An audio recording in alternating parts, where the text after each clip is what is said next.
लग्नाचे दागिने म्हणजे श्रीमंत पेशवाई दागिने. नाशिकचे सुप्रसिद्ध सराफ मयूर अलंकार सराफ. ताज्या बातम्यांसाठी नाशिक न्यूजच्या YouTube चॅनलला सबस्क्राईब करा आणि बेल आयकॉनला प्रेस करा. नाशिकमध्ये आज शांतता, करुणा आणि अहिंसेचा संदेश देणाऱ्या परमपूज्य 14वे दलाई लामाजी यांच्या 91व्या जयंतीनिमित्त भव्य धार्मिक आणि सांस्कृतिक कार्यक्रम उत्साहात पार पडलाय. सत्य, शांती, समता आणि मानवतेचे प्रतीक असलेल्या दलाई लामांच्या विचारांनी प्रेरित होत नाशिकमधील निर्वासित तिबेटियन बांधव मोठ्या संख्येनं या कार्यक्रमात सहभागी झाले होते. 1959 साली चीनच्या आक्रमणानंतर भारतामध्ये आश्रय घेतलेल्या तिबेटियन समाजाच्या प्रवासाला यंदा 67 वर्ष पूर्ण होत आहेत. या संपूर्ण प्रवासामध्ये भारत सरकार आणि भारतीय बांधवांनी दिलेल्या सहकार्याबद्दल यावेळी मनापासून कृतज्ञता व्यक्त करण्यात आली आहे.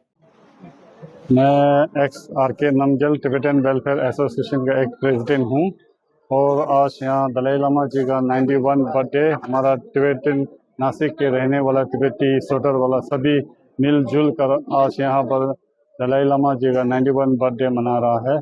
और हम यहाँ पर सवेरे पूजा किया था और इसका बाद हमारा दीप पूजा किया. उसका बाद फिर हमारा केक कटिंग किया था. केक कटिंग करने के लिए नगर सेवक समीर जोय कमले आया था और उसका बाद फिर हमारा यहाँ पर तिबेटियन का फ्रॉक डांस हुआ था. तो आज का दिन है हमारे लिए बहुत बड़ा कीमती दिन है. क्यों बोला तो हमारा यहाँ पर दलाई लामा जी का 91 बर्थडे सेलिब्रेशन हम यहाँ नासिक के सोटर करने वाला सभी लोग मिलजुल कर धूमधाम से आज सवेरे एक दिन का पूरा छुट्टी किया है.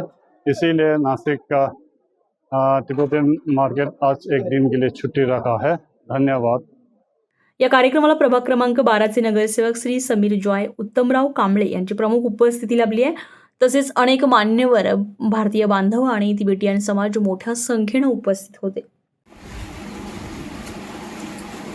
इनका 91वां बर्थडे आज हम मना रहे हैं. दुनिया के लिए शांति का प्रतीक माने जाने वाले नोबेल प्राइज विजेता, हमारे सबके आधार स्तंभ, आशा स्थान और हमारी सबकी प्रेरणा ऐसे दलाई लामा जी. तिब्बत पर जब चीन का आक्रमण हुआ तो तिब्बती बहन भाई भारत में आए, भारत में शरणार्थी बन के रहे, लेकिन आज वो हमारे भाई बहन हो गए. इनका पूरा गांव यहाँ पर बसा है. वो भारत का एक अंग बनकर रह गए हैं. आज जिस प्रकार से भाईचारे से हमारे तिब्बती बहन भाई हमारे साथ रहते हैं, तो हमें लगता है कि वो हमारे अपने हैं. भारत सरकार ने उनको शरण दी, लेकिन आज वो भारत का एक अभिन्न अंग बनकर रह गए. दलाई लामा जी जो शांति का प्रतीक है, आज भी दुनिया उनकी तरफ इस आशा से देखती है कि परम पूज्य दलाई लामा जी जो संदेश देंगे वो प्यार भरा होगा, वो शांति का होगा, वो भाईचारे का होगा. जिस प्रकार से चीन ने आक्रमण किया, आज हम देखते हैं कि ईरान इराक जो वॉर चली है उसके अंदर चीन की बहुत बड़ी भूमिका है.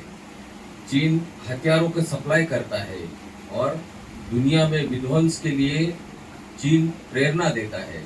ऐसे प्रवृत्ति के बाद हमें चीनी लोगों से दुश्मनी नहीं है, लेकिन चीन की जो प्रवृत्ति है, जो उनका जो नेचर है, हमको उसके विरुद्ध में लड़ना है. आपकी जो स्वायत्ता उन्होंने छीनी है, हमको उस विषय में लड़ना है. जो प्रेम का संदेश आज तक हम देते दलाई लामा जी देते आए हैं और हम उनके अनुयायी बनकर जो सहते आए हैं, जो लेते आए हैं, उसी को आगे बढ़ाना है. यही उनके लिए सबसे बड़ी दुआ होंगी. धन्यवाद. या कार्यक्रमात सद्भावना पूजा करण्यात आली. तसेच तिबेटियन पारंपरिक नृत्य सादर करत संस्कृतीची झलकही अनुभवायला मिळाली. दरम्यान या कार्यक्रमाच्या निमित्तानं आज तिबेटियन मार्केट बंद ठेवण्यात आलं होतं.